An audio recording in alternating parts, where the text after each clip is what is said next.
14th September 2024 Padma పరివర్తన ఏకాదశి భాద్రపద మాసంలో వచ్చే శుక్లపక్ష ఏకాదశి.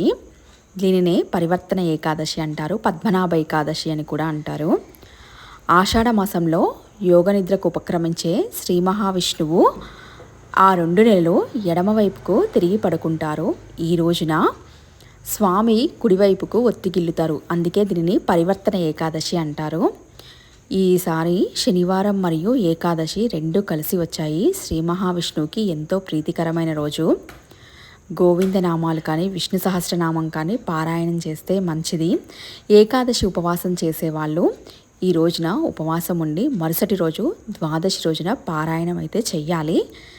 స్వయం పాకం దానం ఇవ్వాలి. ఏదైనా సరే ఈ ఏకాదశి రోజున దానం చేస్తే మంచిది. గరుడ పురాణం వినినా చదివినా దానం చేసినా ఎంతో పుణ్యఫలం. ఈ